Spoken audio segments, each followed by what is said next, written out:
Good morning. ప్రభువైన యేసుక్రీస్తు వారి పరిశుద్ధ నామములో అందరికీ శుభాలు. ఈరోజు మనందరి ఆత్మీయాహారంగా సామెతల గ్రంథము 16:32 ధ్యానించుకుందాం. పరాక్రమశాలి కంటే దీర్ఘశాంతం గలవాడు శ్రేష్ఠుడు, పట్టణమును పట్టుకొని వాని కంటే తన మనసును స్వాధీనపరుచుకుని వాడు శ్రేష్ఠుడు.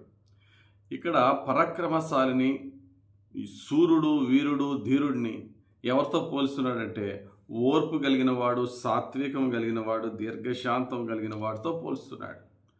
ఈ పోల్చి ఏమంటున్నాడంటే నీకెంత బలము, శక్తి, అధికారము, గొప్ప గొప్ప కార్యాలని సాధించే తలాంతులు నీకున్నా దీర్ఘశాంతం గలవాడు ముందు నువ్వు ఎందుకు పనికిరావు, నువ్వు ఓడిపోతావు అనేది ఇక వచ్చిన సారాంశం. మనందరం కూడా టాలెంట్ సంపాదించాలనో, బలం సంపాదించాలనో, అధికారం సంపాదించాలనో, శక్తిని సంపాదించాలి, ఇవన్నీ ట్రై చేస్తాం. ఇవన్నీ ట్రై చేసి పొందుకుని మనం సాధించే దానికంటే అటండి ఓర్పు, సహనం, సాత్వికంతో కనిపెట్టేవాడు ఎక్కువ సాధించేస్తాడట. కాబట్టి మనం నిజంగా తెలివైన వారమైతే, జ్ఞానవంతులమైతే, బైబిల్ సత్య గ్రంథం అని మనం తెలుసుకున్నట్లయితే మనం తెలివి కంటే, జ్ఞానం కంటే, లేక బలం కంటే, శక్తి కంటే, అధికారం కంటే ఎక్కువ వర్కౌట్ చేయవలసింది దేని మీద చెప్పండి? ఓర్పు, సహనము, సాత్వికము, దీర్ఘశాంతము, వీటి మీద మనం ఎక్కువ వర్కౌట్ చేయాలట. ఉదాహరణకి మోషే గారిని తీసుకోండి.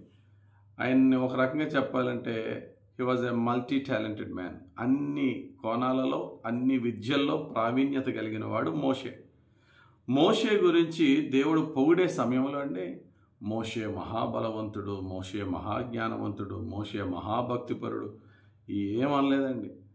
మోషే భూమి మీద ఉన్న వారందరికంటే సాత్వికుడు. చదువుదామన్నమాట. సంఖ్యాకాండం 12:3 యెహోవా మాట వినెను, మోషే భూమి మీద ఉన్న వారందరిలో మిక్కిలి సాత్వికుడు. చూడండి, దేవుడు మోషేలో ఉన్న అనేకమైన సుగుణాల్లో ఒక సుగుణాన్ని పిక్ చేసి దాన్ని బట్టి మిరియాము, అహరోనులతో మోషే ఇంత గొప్పవాడని చెప్పడానికి దేవుడు తీసుకున్న క్వాలిటీ ఏంటండి? సాత్వికం. అంటే సాత్వికం అంత గొప్పదా?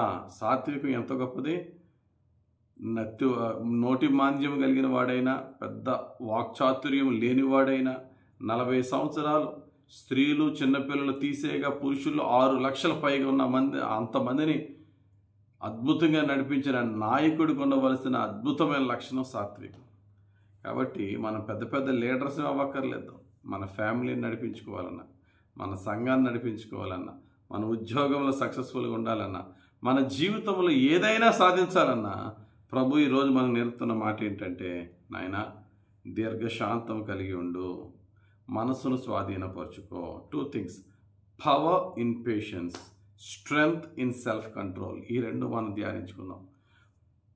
పవర్ ఇన్ పేషెన్స్, ఓర్పులో ఉన్న శక్తి. స్ట్రెంగ్త్ ఇన్ సెల్ఫ్ కాన్ఫిడెన్స్ అనగా సెల్ఫ్ కంట్రోల్ అనగా మన యొక్క మనసును స్వాధీనంలో పరుచుకుంటున్న బలాన్ని మనం ఎక్కువ సాధన చేసి అందులో కనుక మనము బలపడితే అండి ఈ లోకంలో ఉన్న సాధించే గొప్ప గొప్ప వాటి అన్నిటికంటే గొప్ప వాటిని మనం సాధించగలమని బైబిల్ చెప్తుంది. అనేకుల జీవితంలో అది ప్రూవ్ అయింది. దావీదుకి సౌలుకి గొడవ చూడండి.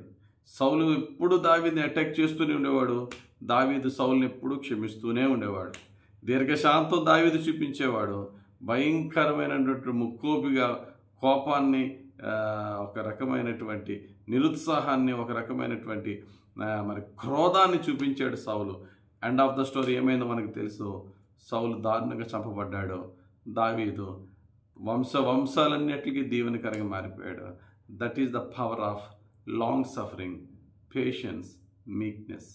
దీర్ఘశాంతము, ఓర్పు, సాత్వికము, సహనంలో ఉన్న గొప్ప ఆశీర్వాదాలు, ఈ ఎగ్జాంపుల్స్ అన్నీ మనం తీసుకోవచ్చు. గిద్యోను ఎంత యుద్ధ వీరుడో అంతకంటే సాత్వికుడు. గిద్యోను యుద్ధంలో జయించిన తర్వాత ఎఫ్రాయిమీలు వచ్చి గిద్యోనుతో అందరూ కలిసి దెబ్బలాడగా ఒక్క సాత్వికమైన ఒక్క మాటతో అంతమంది ఎఫ్రాయిమీలు నోరు మూయించాడు గిద్యోను. న్యాయాధిపతులు 8వ అధ్యాయం 1-2 వచనాల్లో ఇక ఎఫ్రాయిమీలే సొంత వారే గిద్యోను మీద తిరగబడినప్పుడు అప్పుడు గిద్యోను ఒకే మాట అంటాడు, అయ్యా మీరంతా నేనంతా, నా యొక్క సమస్తమైనటువంటి నా సంపద, నా యొక్క బలము మీ పెరుగుతో సమానం. చూడు నా మాట మనం చదువుకుందాం. న్యాయాధిపతులు 8వ అధ్యాయం 2వ వచనం. అందుకతడు మీరు చేసినదెక్కడ, నేను చేసినదెక్కడ, అబియేజెరు ద్రాక్ష పండ్ల కోత కంటే ఎఫ్రాయిమీల పరిగె మంచిది కాదా?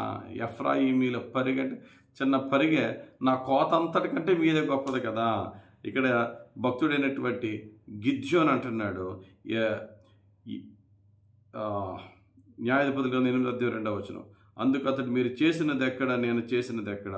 అబియేజెరు ద్రాక్ష పండ్ల కోత కంటే. అబియేజెరు అంటే గిద్యోని యొక్క వంశం పేరండి, తన యొక్క ఫ్యామిలీ నేమ్. మీరెక్కడ, నా కుటుంబం ఎక్కడ?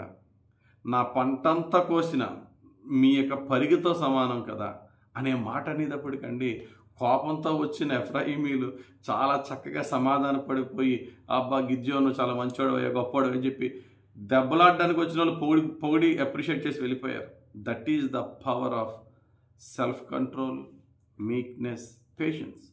తను తాను కంట్రోల్ చేసుకుని, తన కోపాన్ని కంట్రోల్ చేసుకుని సాత్వికంగా సమాధానం చెప్తే కర్ర కత్తి అక్కర్లేదు, చాలా సింపుల్గా గొడవలని సాల్వ్ అవుతాయి.